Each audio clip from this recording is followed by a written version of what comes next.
Welcome to the Perspective Podcast, where we embrace open dialogue from different perspectives about entrepreneurship, relationships, and education. And this open dialogue is needed, especially today, as we live in a Twitter finger society where everyone seems to care more about getting their point across than they are about hearing the other person's perspective. If you're ready to grow your business, your relationships, and your personal development, stick with us here at the Perspective Podcast, because sometimes in life, to get to the next level, you just need a different perspective. If I look like what I've been through, I'd be roadkill. Tell me off of the pavement, I'm reeking from the... All right, everybody. Welcome to another episode of the Perspective Podcast. I'm C. Muzan. I got T here with me. Say what's up, T. What's going on, family? Ladies and gentlemen, we're back for another week. Hopefully everyone's doing well, having a great, what is this? End of summer, beginning of fall. The weather don't know what it wants to do. Exactly. I'm still in a summer shirt, but it's kind of cold outside. All right.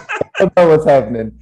But either way, we're going to stay consistent. We're back here having topics, having another conversation about a topic that, T and I just want to rant on, talk about, debate, give our perspective on, because again, the premise of the show, ladies and gentlemen, is us just diving in and talking about those important topics or those topics that we know are on your mind that maybe you just need a different perspective on, or maybe you haven't heard another perspective.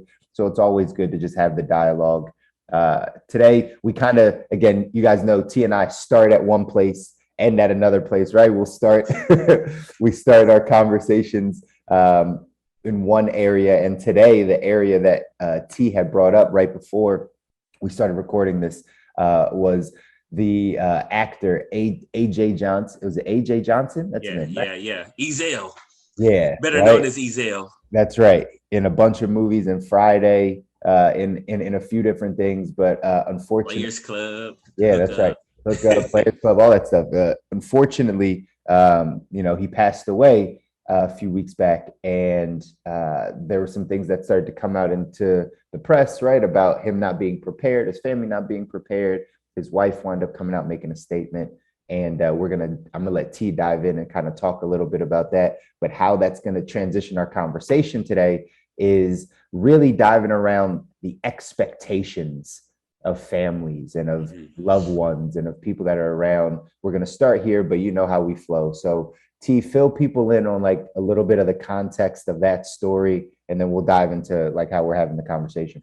So essentially, I mean, the long story short is like, this is a story we've heard plenty of times, or have you seen this story play out at your local corner where there was a fish dinner or a car wash happening? Pretty much. AJ Johnson didn't have life insurance, nor did it sound like they had the financial means in liquid cash or in some form of assets that could be liquidated to be able to bury him properly. And so that's the assumption, because there was a GoFundMe account. So I don't know if there was a GoFundMe account, but there was other cash. It was like, hey, let somebody else pay for this. I doubt that. Usually people don't operate like that I've ever seen. So the assumption is that there was no life insurance in place. There was no liquidable assets or no liquid asset already, like in the form of cash of some sort or cryptocurrency that could easily be liquidated to be able to pay for funeral costs. And so they started GoFundMe, and I think within the first couple of days, they barely raised any money. I think the number was 800, the first article I read. And so his wife was really upset about this and ended up going and having an interview or some type of interview with TMZ. And in reading the statements, it was essentially like, hey, there was a lot of fake love, a lot of people, talking about how they love my husband, how much his work impacted their life, et cetera, et cetera. Well, my husband now he's gone, and his family needs help, and his kids needs help and support, and nobody's financially supporting. And so it's, it was considered fake love, was the quote that she said. And so I started having this conversation, with my family around this idea.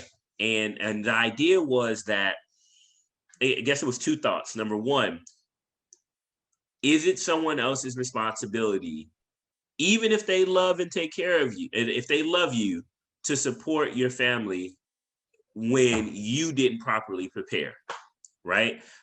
Is it their responsibility? And so the easy answer is some people, I guess it's not an easy answer, because some people are probably going to say no, But somebody else is going to say, yeah, that's family. All bets are off. And so this was like kind of the dialogue I've been having this week, with, my family around this whole conversation of like obligation, regardless of. And so some of the things and so just so you guys know, like I do not expect, God forbid, I have things like out of order. I do not expect like somebody to come in and like save my family, right? I do not expect that. However, would I love to know that is there? Absolutely, right? I love to know that I got some people that are going to stand in my corner, even when I'm being irresponsible. Like there is a human side of me that wants to know that, but I can't depend on that. I can't hope on that. And hope is not a strategy. I say that all the time with this podcast. Hope is not a strategy. All right. So you can't be like, oh, to figure it out, I hope it goes well. Nope, you don't have a strategy at all. And so with that being said, there comes down this. So this is how the conversation started. There's no real and easy answer for this, guys, right? Because everybody's going to have different things. Some family cultures are more strict with we're going to take care of. And then other family cultures are like, nah, bro, like I talked to you this whole time while you was alive. Nah, sis. And now like what, right? Because the question that came to me was, so you're going to let so you, or not you, but like the people were talking like, so the family's going to let the other family suffer. The friends are going to let the family suffer because they want to prove a point to the person that's dead. And so it's like, it was like no, but I'm not obligated to, right? And so it's like, how is it my inaction is now punishment, but their inaction is okay? That's it. That's very right. true. And so these are the hard conversations, right? So I know people are going to be like, well, which side did you stand on? Look, I could be talking to my brother from another mother, right? LD. And I'd be like, bruh, get your stuff in order. And he don't get his stuff in order. If he got kids, come on. I got another bed. I got another this, because that's just where I lie with it. But I don't expect everybody to operate with that same set of values, right? And so I'll leave it there, because this is going to because Chris, I know you have something to say on this, and then it's going to transition into the other part of this family obligation conversation. Yeah, because I mean, on this one side, we're talking about passing away. We're talking about getting someone's affairs in order. I have a little bit more bias to this side, being in the industry where I can protect people with life insurance and making sure that they do have an estate plan and all that stuff, right? So on my side of just this conversation, if I just threw it out there, for me, and probably somebody in my family will see this at some point, right? I want to, out of my heart, I want to support. Mm-hmm. Out of my heart, I would want to take care of. I would want to make sure that the people that I love and care about are taken care of. From a financial place, because I have talked to them over the years about protecting them and their family, right? With small amounts of money for potential bigger amounts of protection, right? Over the years, if it comes 10 years down the line and they know what I do and everyone around knows what we do, and I've had a conversation with you and you said you're good, and then the tragic thing happens and your family's not good, I'm not going to want to take care of that financially. I'm not going to want to. To your wife's point, like, am I punishing the dead? No, I don't think that I am. It's tough when I say, this will help you, this will help you, this will help you, this will help you for years, and you don't take the help. And now you really need our help. Mm-hmm. Financially, and again, money is just a tool. It is what it is. It's not even that you're going to hold on to it long, right? But from a principle standpoint, kind of, it's like, I don't know that I want to help out, but I will be there emotionally, making sure like, I'm going to show up. I'm not turning my back on you, but I don't feel obligated to pay for that funeral, to pitch in 20,000, to pitch in 10,000. I don't feel obligated to do that. As a family, I feel obligated to support you emotionally. And this is where we're going to take this conversation. And this was the conversation around with AJ Johnson's wife.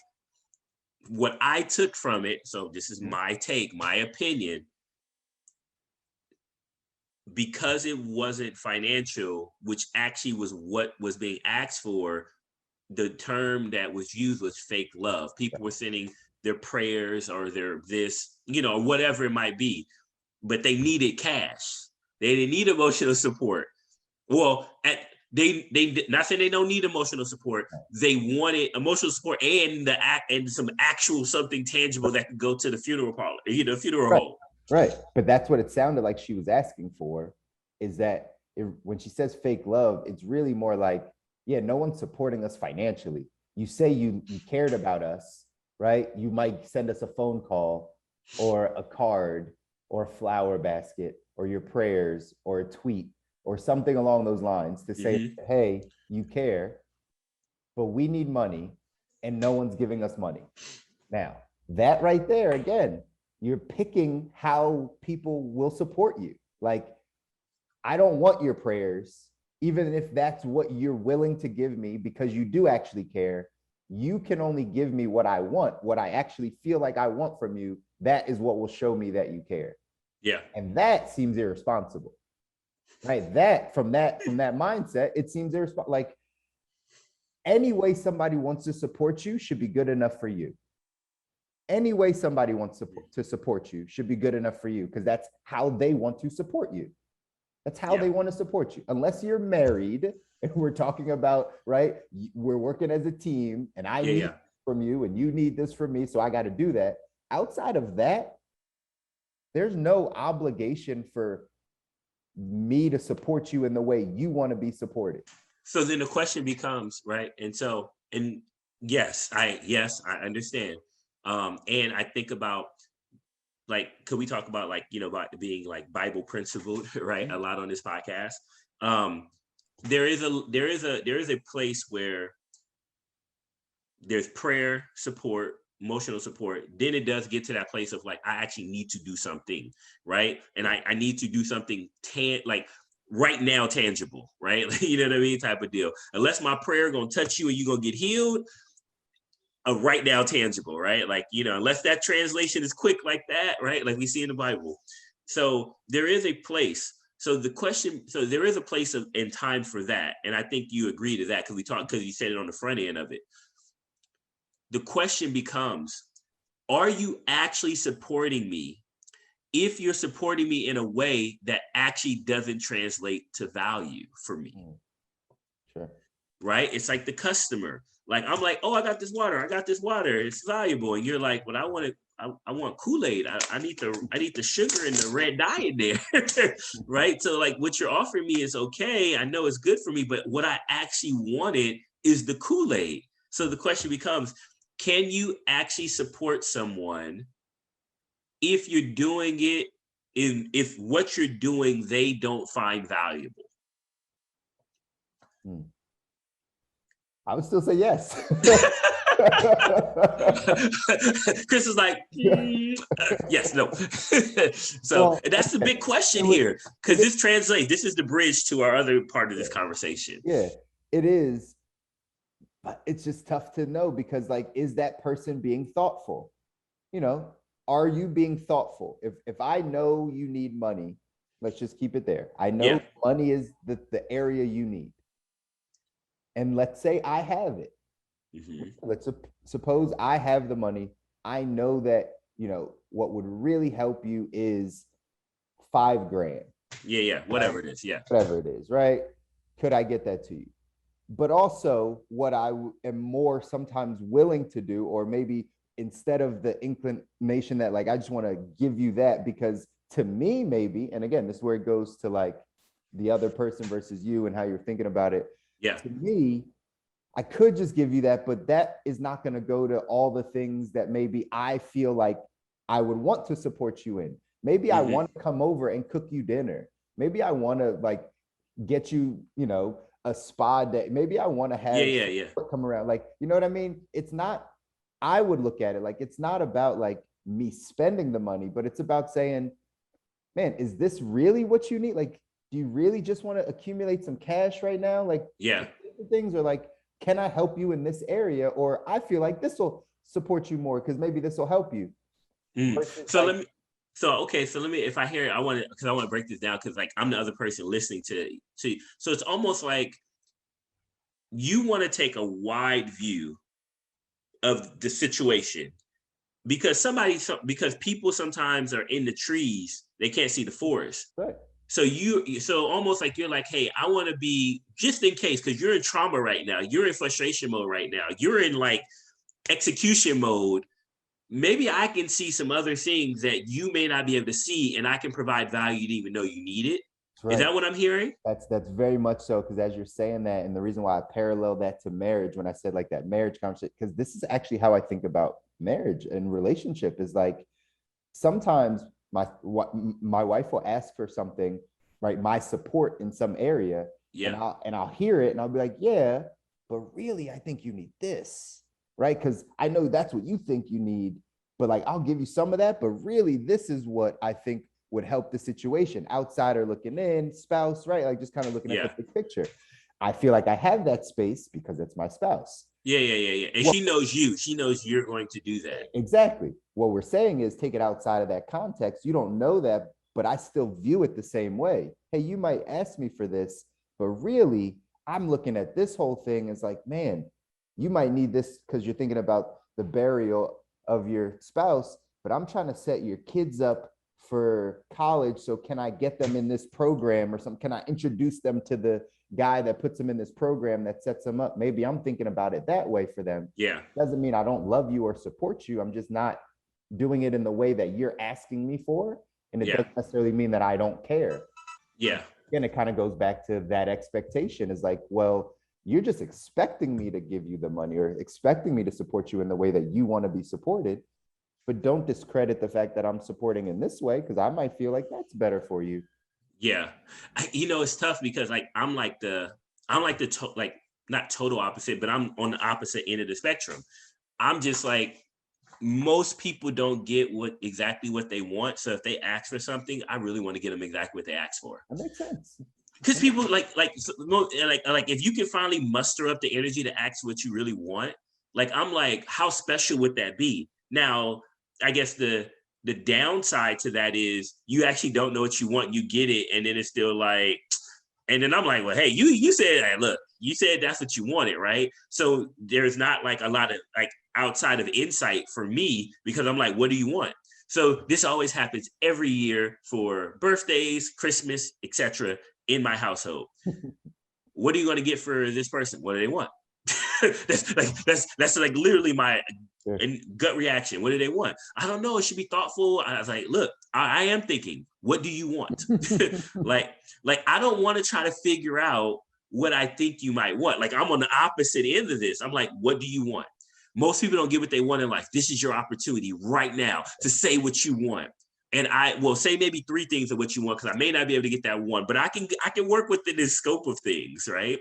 And so my wife, she's like totally opposite. She's like, oh, this thoughtful gift. Look what I got for you. I'm like, yeah, you're going to put this like flower bouquet together, do something. They're going to be like, oh, and I'm going to be like, what do you want? They're like, man, I really want to go to the Eagles and Cowboys game. And I'm like, here you go. Eagles and Cowboys game tickets, baby. I think I'm the total opposite on that. I hear you. And it's funny because I think what works is what's right in the middle, right? Is never the extremes, right? It's never the extreme, right? I just just want people to get, and I don't want to have to think about it. I just want people to have what they want. It's funny because I want the same thing, but I'm more like your wife. I believe in it's so funny as we're going through this, man. I'm thinking like, do I really want that? Because it works a couple different ways. I like to surprise and delight.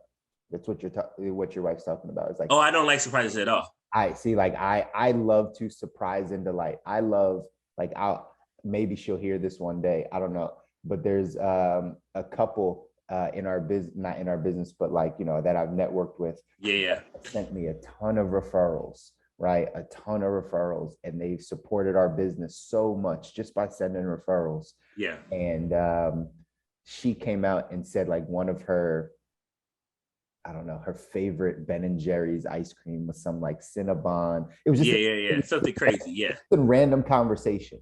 And I stored that in the back of my mind to know the way that I'm gonna you know, surprise her is I'm gonna send her like a fucking tub of right? To be like, hey, I was listening. It was Yeah. thoughtful. Might Yes. not be right what you want right now, but like I know you like that because we talked about it. Yes. And Yes. that's what Yes. I like. That's the middle. That's the middle. That's right. That's okay. Yeah, I can work with that. Like, I'm either gonna, if I don't ask you directly, that's because I know there's something already there. That's right. So that's the only time. But if I don't know if there's something there, I'm coming to you and I'm gonna be like, what do you want? Yeah. My wife hates it because like, so there's been many like birthdays of mine or different occasions when we actually did buy each other's gifts, because for so long we didn't do the gift thing. That's like it's always, sometimes it's low key like the broke parents way of saying like we don't have a lot of money, so we spend our money on our kids, so we don't do gifts for ourselves. It's just the reality of it. Listen, we'll do gifts around here. We just made that a rule. Like see, like so, and so we don't really like do gifts, but like every now and then we have been more recently. Yeah. And so we were like, my wife gets frustrated because like I know what I want. Like when I know what I want, I know what I want. Yeah. And if I say what I want and she doesn't confirm that she's going to do that, guess what happens? It's an argument. Huh? No, well, no, not even. No. I go get it. Get it yourself. I just go get it myself because I know what I want. Yeah. And then she'll be like, so you bought yourself that? And I was like, yeah, I was telling you for 3 weeks that I wanted it. And she was like, well, I was going to get it to you for Father's Day or whatever. And I was like, well, you never told me. Yeah. I'm not with the surprise and delight. If I say something, you better off, it wouldn't even be bad. If you were like, don't worry about that, I got you. I will wait whatever time frame you want to do it. But if I keep saying something and you don't confirm that you're going to do it for me, I'm saying it for myself. I am going to go out and buy it, and that's going to be it. So there's been frustrations around the house at times before. She was like, I don't even know what I'm going to get you because you always go buy your own stuff. I'm like, then you should start. If you have intention of doing something, you should say something. You don't want to be surprised? No, I don't want to be surprised. I don't care about that. I like the certainty of knowing I'm going to get what I want. I don't like the uncertainty and hope that I might get it. I don't want to do that. Listen, this is, and for all the listeners, you guys are hearing it. They're different areas that motivate us or allow us to get the things that we want in life. Yes. Right? Sometimes it's about just asking directly for it and being like, this is what I expect and this is what I want. And hopefully the people around you can support and appreciate that and respect that and get you those things. Then there's the other side of people that don't want to ask for what they want. They kind of expect you to kind of know, or they assume that like you should understand what they need during those times. Yes. And that's kind of what we play off of. And, you know, again, just to double back and tie it back in with this situation with AJ Johnson's family, right? Yeah. Like his wife, it sounds like she expected something up front. She expected everyone to support with money. She expected that people knew that like, oh, when he passed away, like we don't have income now or whatever they thought she might have expected that. Then it didn't happen in the way that she wanted. Then she had to come out and give a statement to say, hey, this is how I want it. And she ended up quickly raising like $45,000 right after that. Work to her benefit. I mean, closed mouths don't get fed, right? She said exactly what she wanted very clearly. There was no like ambiguity about it. It came. So like, you know, was that a misunderstanding, a miscommunication? Like, is she cool with the friends now? The people that did send her some money? Yeah, now it comes into the awkward moment of, I didn't send in the time you expected, but you said something. So whether I did it for guilt or like, oh crap, that's my bad, right? Now, how does that move forward? And so this just translates into the other part of the conversation, which we were talking about. We were supposed to use that as an opener, and then we use this, but that turned into a whole deal, which is fine. Let's like segue this into like business, small business. Are your family and friends, or how do people feel about their family and friends' support of their small business, especially from the start? Because I can tell you, I do not have a shortage of Facebook and Instagram posts from my friends and family pissed off that they friends and family won't support them, won't follow their TikTok, won't follow their Instagram, won't follow their this, won't support them, won't buy none. There's strangers that support them more. There is a frustration I have seen over the last 2-3 years. I see those posts at least once a week. At least They are frustrated with their minimum. family and friends. Yeah. They yelling at them through Facebook with the subliminals.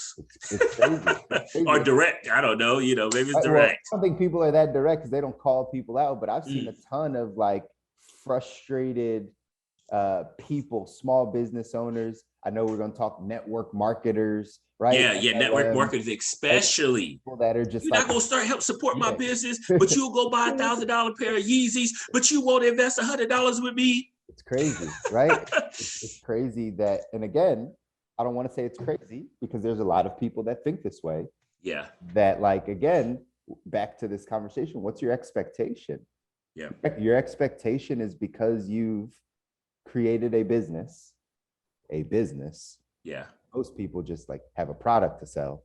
They didn't really That's really what it is. have a product that you want to sell somebody. Yeah. And because you don't know anyone else, you are going to expect that the people that know you will buy it from you. Yes. That expectation, one, as a business person, is just, it's a false expectation. Yeah. Yeah. It's the false expectation, just going into business in general. The people that I know should support me by buying the thing that I create. That's just nonsense. Yeah. Right? That's just nonsense. But the expectation again is that you're going to spend money with me. That's really the expectation, right? Because there's other ways of support. Now, okay. So so let's take the framework, right? Because we're using two different situations, but there's the same expectation around it. Mm-hmm. I want to support like my people's business, right? Like I've had a lot of people starting business around me. I don't buy everything. I'll admit, like, it's too many of y'all. Everybody starting one. I'm just the way like Kevin Hart, the way my bank account's set up, right? You know what I mean? Like we don't spend a lot of, and we don't naturally spend a lot of money on stuff. We kind of got our things that we buy consistently over and over again. But I'll jump out there every now and then. I'll like Jules, I grab a sweater. We play ball together. Like, of course, I rock out with sweaters. Perfect translation, right? Angel had like a workout day. My wife was working out. Here we go. Like, there was different things that made sense. Mm-hmm. But like, I'm not naturally inclined to buy that product, I feel less obligated to purchase it. Now I still might but like, I don't feel like I have to because you sell it. Maybe I can, hey, I can like a post, comment on a post, share a post. Like there's other means of like trying to push it out there. Join your group so you can get your followers up. I just have all these groups I'm a part of. Like there's other ways that you can do it. But like that's where I'm more inclined to be like, I don't really use that. Right. So I don't really feel like I want to buy that because I don't normally buy that anyway. It's just going to sit there. I'm buying it for you. I'd rather you just ask me for the money. I give you the money and tell you to go give it away to somebody for free. See, that's crazy, right? I'd rather if you ask me for something, maybe I would buy it. But like, there's been times where I didn't buy something from like people, my family, friends, or like network, if you will, and I'm like, here goes the money. Just give it away to somebody free as a sampler and hope they keep buying it. So that's the reason you do that. And I don't know, I'll throw this out there. You tell me how, if this hits the mark. The reason you do that is because you care more that person knows that you support them than you care about the money that you're giving to it, right? Like I got my background a little off, but yes, my thumb is up. That's it, right? That's it. And so this kind of, but that's how I show it. That's how you show it. That's how you show it. And so that is your personal preference to say, you know what? It's not about money, because that's what happens is people think it's about money. When small business owners or people that are like in the, starting their business or whatever, they're going to friends and family, they think it's about money. They always make it about money. They make it about like, well, you spend money over there, so why don't you spend money here? Well, it's not always about the money. It's not always about that. It's not always that I'm okay. So if I buy your thing instead of that thing, that means I care more about, right? Like, I don't know. It's not, it has nothing to do with that. It has everything to do with the fact that like, I choose how I support. I choose what the support looks like, right? I choose it. Now I know these are things that might help You think that getting the sale might help your business or might for your network marketers might help you win the contest or whatever. Yeah. Like, I get it. I want to support you on that side, but I might not want to spend money, right? Like, it's tough for me. I'll tell you, I look at this from the entrepreneur side is after I got away from, because I think we all get it a little bit. I'm not going to say that I'm exempt from it.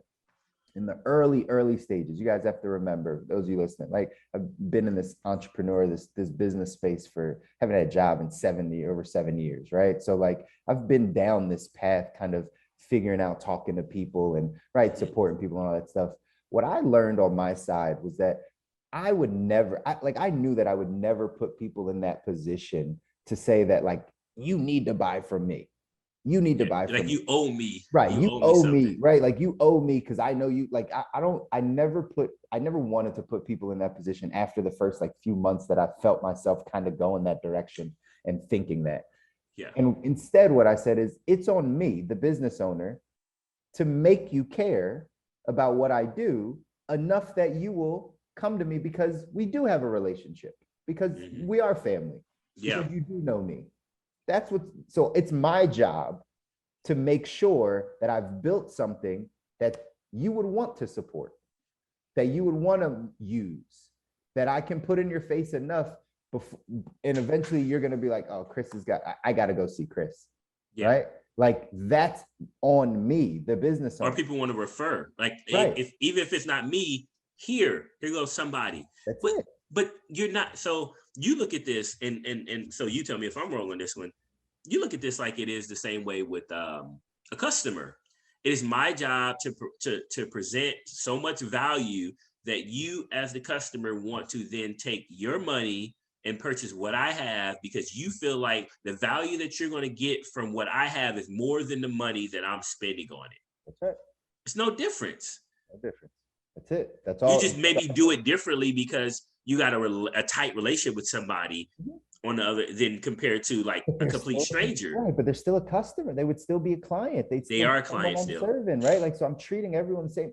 I just don't have an expectation that my best friend should be my client. I don't have an expectation of that. I hope they one day see value in what I do, right? Yeah. Like it's kind of the old thing I tell you, right? Jesus couldn't perform miracles in his own town. He had to go out, right? Before the world understood. And then, right, you can come back and do it. So I get it, right? Like I'll go help other people financially, other people that are strangers that, right? Like that's totally cool. And then eventually, you know, I hope you come back and allow me to help if that be it. If not, then, you know, it is what it is, but I don't have an expectation. That doesn't make me say you're being a bad family member or a bad friend or anything along those lines. I just haven't created enough value for you. Yeah. Yeah. And now I will say, so let's call out one of the elephants in the room here. Sometimes people don't support family and friends is because they feel like they should get it at a discount. So that's why sometimes they don't get the support. It's because they're like, well, I'm not about to pay you full price for said product, service, etc. When I know you small, I know you this, but I'm gonna pay the same price I pay to you that I go pay to, let's call it Nike. But Nike, I see this value. You don't have that value yet. So why would I give you $20 for a shirt when I could go give Nike $20 for a shirt? Right? Or like, so worse, like this is what I see even more. Why should I give you $20 for a shirt where I can go to Nike and get it for $12? Because if you that's the small businesses that like it's just there's a markup on your stuff. Like I want that, sure, but like technically I can get it faster and cheaper over here too. So now you're not even competing. That's when I go back to the business side of things. Like you didn't even compete for my business. You didn't even like what's better about yours. Now you're making me be a consumer to be like, well, why would I pay you $8 more when I could pay that? Now you have to prove it to me, not just on our friendship, like that your product is better and I should actually buy your product. And this goes back to they're a customer. If I'm going to charge more than market for my product or service, the perception of what they're getting with me needs to be higher, right? Or I need to drop my price, right? Now I'm a big believer in don't drop your price, give more value. Like that's where, because that's where, so just a business lesson here, guys. Business is about the ability to be able to show value to the market, but not ultimately, but and extract as much cash as you can, net profit as you can from the business, right? The business of business is to stay in business. There you go, right? And then have you, that business does the things that you wanted to do, buy property for you, like Chris talking about going out to Montana or somewhere, buying up all these acres and building a fort, you know, and having like his own military base on site and all that stuff. Like whatever that is for you. Me, I want to go live on the beach. That's how we start this thing. I was just at a resort in Virginia Beach, literally on the beach. So every time we got out of a meeting, we had a meeting break, I walked outside and walked to the beach, right? And I was like, you know, this could be my day to day. It didn't matter if it was a 5-minute meeting, a 5-minute break, or 15, 30-minute break, or lunch. I went out to the beach. I said, man, I was so calm. I was so centered. I was so relaxed every moment. So businesses can put you in a position to do whatever you want to do, but you got to be able to have the cash to do it. People think, and this is like straight, I just totally going like business lesson here. People think, oh, I need to drop my price so I can get more market share. No, you don't. The race to the bottom is how you go out of business. Keep your price. I would offer increase your price and increase the value. You'll get more people that come, and you don't even need as many people. Everybody's not Walmart, okay? You're not going to, Walmart wasn't even always Walmart, right? You know, you're not going to compete on that level. So offer more value. Don't take less stuff away. And that's part of the problem too. So that's just a side note, business note. To that point with Chris, if you're saying it's $20 for a shirt and the major competitor in the world is at $12, you better have more value than, you know me, I'm the homie, exactly, everything else. And that's how they approach, though. That's how you approach. Is like, you should get this because you know me. You want to support me. Like, no, sell your shirts at $20 of value. Look, who did a great job of this? FUBU, right? When they're coming up, I'm blessed enough to know like some of the like founders of FUBU, or one of the founders of FUBU. Like at least I know them and had conversations with them, and their brother is like who I'm like really close friends with. But I kind of like, I heard a lot of stories of their like start. Like it was they weren't like the cheapest, right? They weren't the cheapest, but it was about for us, by us. There was a movement behind it. There was something people can extract value from, perception value from, even though they may be more expensive. But when you bought that clothing with that hat, when LL came out with it, right? You know, from Southside Jamaica, Queens, and all that other stuff. Like when that started happening, people were buying, I'm about this movement. Thus, the price could be higher. That's right. Right. So you got, if you want your family and friends and everybody to support, treat them just the same way you would a customer. Show them the value of why your stuff is more expensive. And that means, and that's about, I agree. And make sure that you are learning business, because a lot of the stuff that we're talking about right now, this is your business acumen. Yes. How do you add value, right? How do you stand out? Because again, most people are just trying to sell a product. You have a product, and most times you didn't even create that product. You're just trying to sell that product. You're just trying to market that product. So how much of that product do you understand? Yes. According to the market, according to your target and their needs. How do you add value? That this is a sales conversation. How do you ask the right questions? You know what I mean? Like that's your business acumen. So you stop approaching your cousin like, hey, cuz, I know you know. Come on, man, help me out. Help me out. Hey, here, take this. Hey, you want this? You cannot build a business around help unless you're a charity. And even them, they still struggle with the help.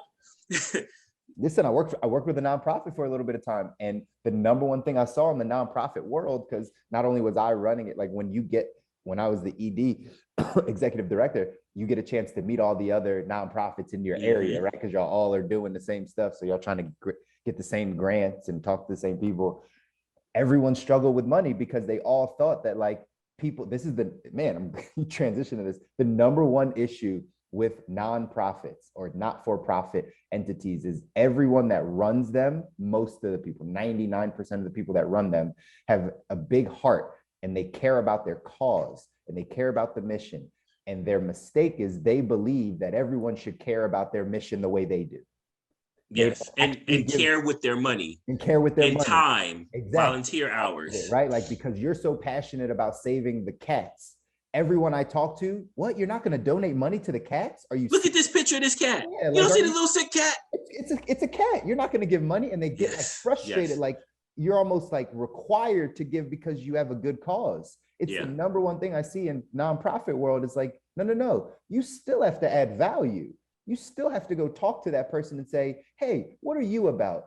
Hey, what are your missions in life? Yes. Hey, big donor. Hey, what are you trying to push forth in the world? And how can I line my nonprofit up with that? So you still feel like you're living out your values as a donator through this. I had to bring, like, this was what I did when I was there for a short period of time. I was like, I was in charge of connecting us to the donors because they couldn't find money. They couldn't raise money. I was like, well, you got to talk to people where they are at. You can't just think that everybody's going to want to support you because we're doing something good. Yeah, we are doing something good.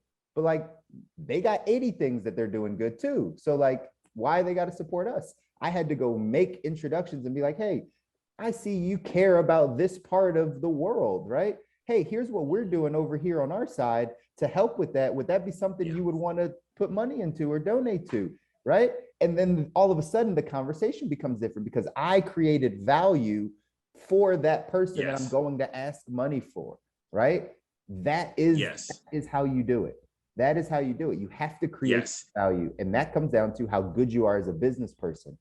And so I'm gonna let you jump in on this, but my last point, what I was gonna say to this, and people have to understand that like in business, you're going to only go as far as your vision will allow you.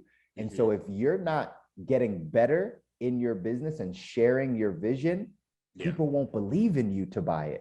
The other side of this is, it might be about price. And sometimes people might make it about money, but it's also, they don't really believe in you or what you're doing. Listen, look. So I'm glad you went there. So in my business, right, there's 5 things that people are actually grading you out on, or the business out on, before it's really even about price. It's like, number 1, is it the right company, right? Like we talk about this all the time. Is it the right company? Like, are you a reputable, trustworthy company? You can be new, but can I perceive you as reputable, right?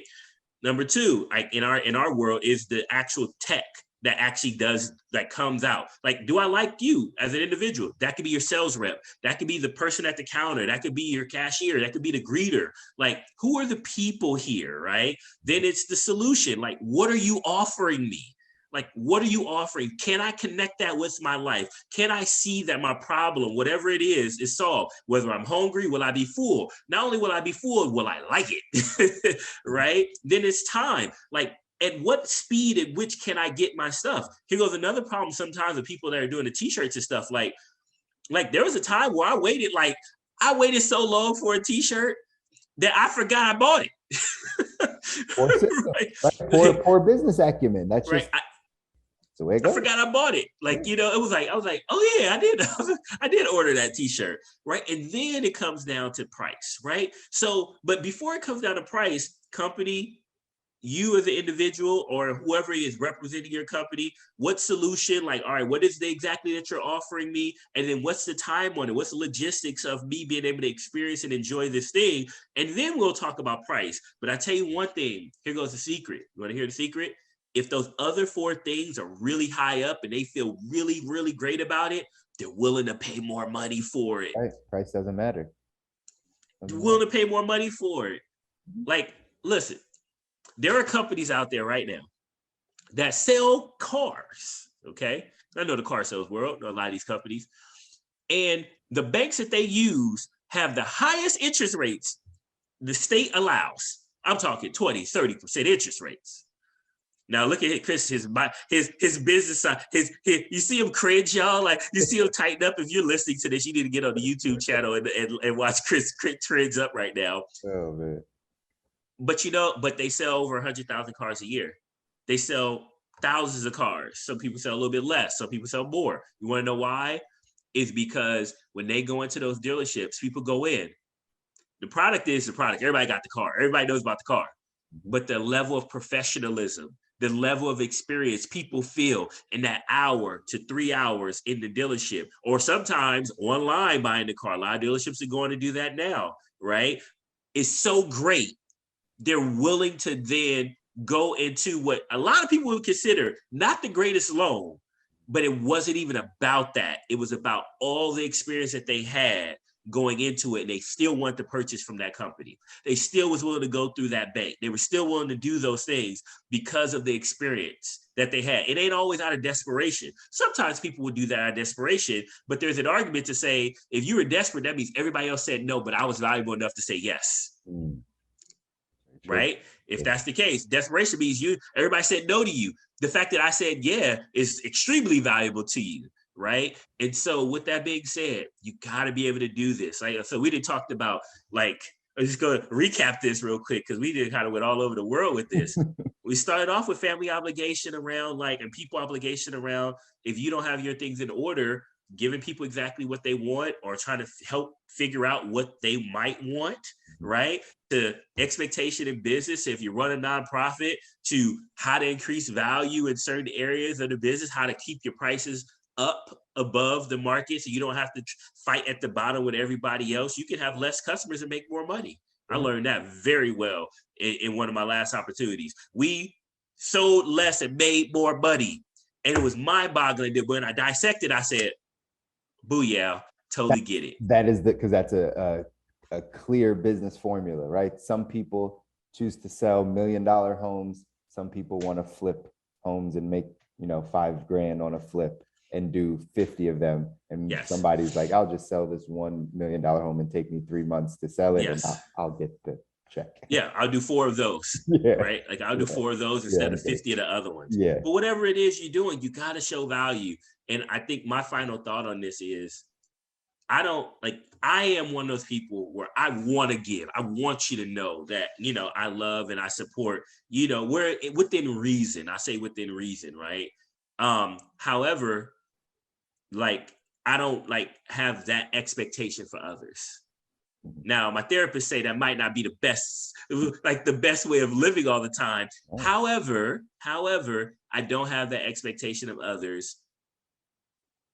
Not in a negative way, because that's what I used to do. It'd be negative. Like, oh, ain't nobody gonna support me, but that's a negative mindset with it. It's just, hey, I want to build my business. I want to build this thing in a way that, I don't need people to feel obligated to do it. If they do it, it's because they want, I'm going to give them so much value that they're going to want to do it. They're going to want to support. They're going to want to help. They're going to want to. And then I don't have to go chase. It's I don't have to go chase at that point. It can come to me. And so that's kind of my deal on it. So I get family and friends that I kept talking to. I'm going to do it. I'm be pissed off probably internally about it, but I'm going to love and support you. What do you need? Okay. You sure you need that?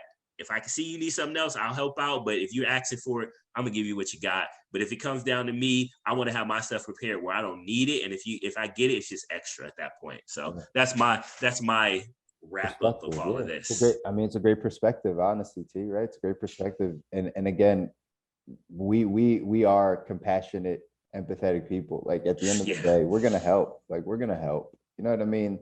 I'm always gonna help. I'm always gonna help the family. I'm always gonna help friends. I'm always gonna do that. But for the sake of the conversation and for the sake of understanding that you shouldn't have those expectations for people, right? I don't think that that's a bad thing.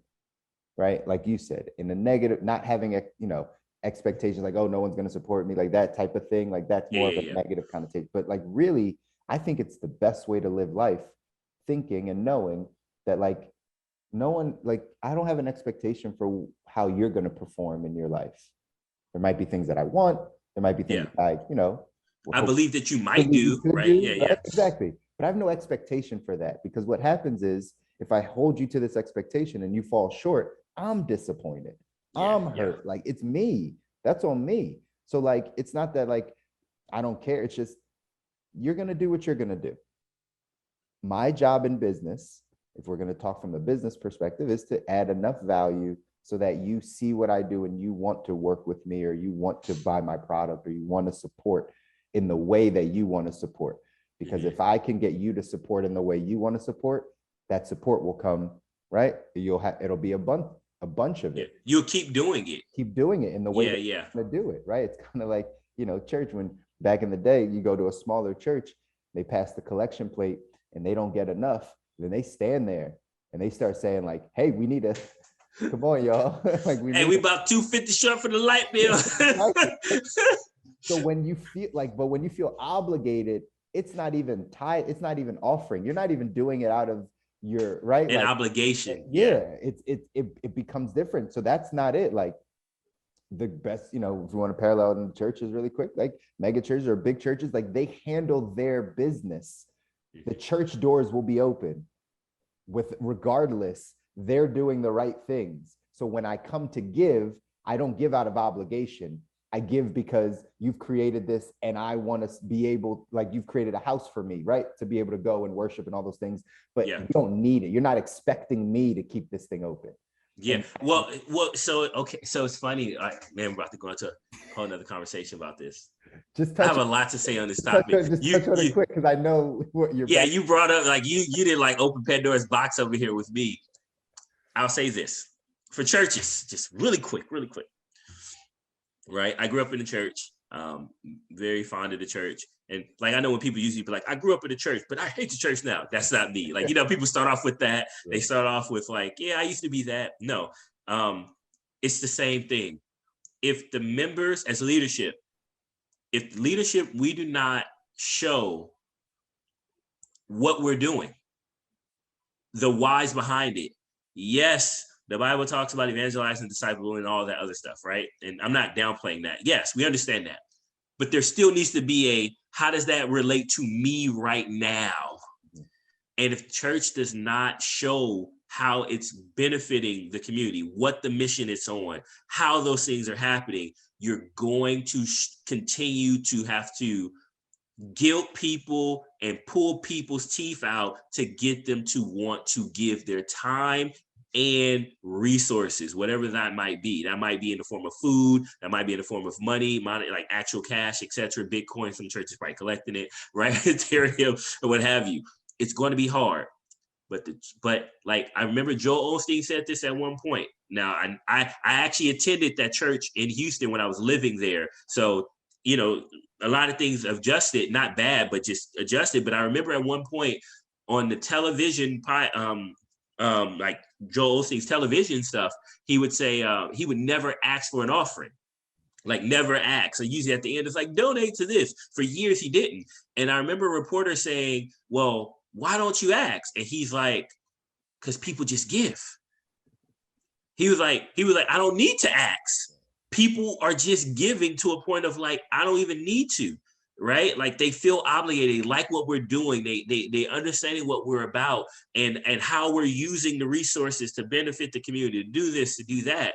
And I know some people are like, oh, but he does this. That's not the point. The point is you can get to a point where you can stop asking per se in the way that you are there, where you got to go hunt the dollar down, right? Chris, you're at a point now in your business, like you don't have to go hunt the dollar down, right? You know what I mean? You don't have to go like sell. You got to a point now where there's so much value in what this podcast is selling, and we haven't asked for nothing. Well, I guess just like, click, share, whatever. So it's the same thing, right? It's the same thing. So you can get to that point. So we've touched on church leaders, nonprofits that are non-religious, business owners, large, small business owners, family, deaf. It's a human thing that we're talking about. That's all we're talking about. Thank you, Chris. That's all we're talking about. It's a human thing, right? You can't have expectations for other people. Have expectations for your life. Have the highest expectations for your life and what you're doing and how you're operating, and do all of those things to the best of your ability. And then, yes, when you can support, right? When you can give, always you should be giving, right? Like giving is a secret to success, right? Like you got to keep your hands open. So yes, it's not meant to be stingy, but understand that no one can put their expectations on you. No one should guilt you into giving something or supporting something just because, right? You have that control. And for people that are guilting people into supporting their thing, it's not the way to do it. It's not the way to do it. I don't care if you're running a business, if somebody passed away in the family, or you need family support or health support or whatever the case is, or if you are a church leader or a non-religious leader and you're guilting your people into doing something or working longer or all of it, it doesn't work. It's not the way to do it. It's not sustainable at all. It's not sustainable. You have to create more value. You have to add more benefits to that person, to the reason why they would give you that time, that money, need your product, send a referral, right? Tithe, whatever it is. You have to create that value. Do not expect people just to give it to you because you know them. Yeah. Because, right, you're close, because you're blood, because you're family. That's not an expectation that we need to hold. And I think if we can help people rid that, and this is our perspective, this is my perspective, right? I believe if we can help shift that and rid that from a lot of people and saying, hey, I have no expectation for what you're going to do. I just have expectation for what I'm going to do. And if we maneuver through life that way, you won't be as disappointed. You won't be as mad. You won't be like, oh, they did this to me or that. Nobody, no. I tell my team this, and it is kind of negative, but I tell them this all the time because, in our industry, right, people cancel appointments and, right, they flake on you and they say, yeah, I'll show up, and they don't show up, right? That's human. I always tell people, listen, it's very rare, if not ever, like never, like, are you number one on somebody else's list? Maybe your parents, maybe. And even then, once you're old enough, you might not be number one every day. They might have 2, 3, 4, 5 things ahead of you. They care about you and they love you, but you're not number one. And you always have to remember that as you maneuver through life. You're not number one on anybody's list at any given time, right? Like, yeah, if we do this podcast, I love you, T, right? You're a brother, right? Something's going on in my family, like, we're not doing the podcast. We're not doing the podcast today. Over there. Like, you're not number one. I'm sorry. Like, it's just the way it goes. But I don't have, but that's not an expectation that you hold of me. Like, we were supposed to do this. No. You said, like, no. It's okay. I understand you have that life. And we have to give people that room, that grace, that space to be like, listen, you're going to do what you're going to do.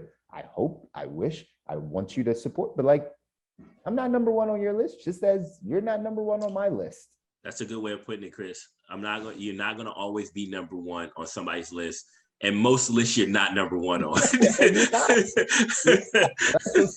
a good point. It's a very good point. That's a very, very thoughtful way of thinking about it and illustration, because this happens at all times with parents with their kids and like husbands and spouses. It's like sometimes like you realize like I'm not number one on the list. Like, no, not today, dog. Like they are. Yeah. So all right. It's a moving list. It's fluid. It's fluid. I guess I got to go do my thing. That's why we just got to focus on us, ladies and gentlemen. So I like it. Man, it's been good dialogue today. This is like 4 episodes, bro. We could have broken it up probably. Maybe we should. Like, I don't know later. So you guys are now getting an after take. Like we might, if you hear this all together, we decide to keep it. If not, you got pieces of it. We decide to put this out. Hopefully you guys got some value from it. Hopefully this is shifting your perspective a bit. But again, we always want to hear from you. So hit us up, right? Send us a message, DM us, right? Yes, like and comment and share and get this into other people's inboxes. We have no expectation that you do that, but we ask. Yeah, we ask. It doesn't cost you a thing. Actually, it does cost you some time. Right? And reputation, right? Because people see you like something or share something, like you're literally attaching yourself to us. So we understand. That's actually more expensive than the cash. So and we could go on another. You just open. That'll be another episode. Maybe we'll do that next week. All right, we'll put that out there next week. Maybe, because it's true. There's other reasons that hold people back from even pressing that like or comment or share button. There's actually real things that are holding back. So again, we could dive in, but we want to hear your perspective, guys. Hit us up, let us know, because we want to chat about it. And until next week, we're going to sign off for another episode of the Perspective Podcast. Take care, guys. God bless y'all. Love you.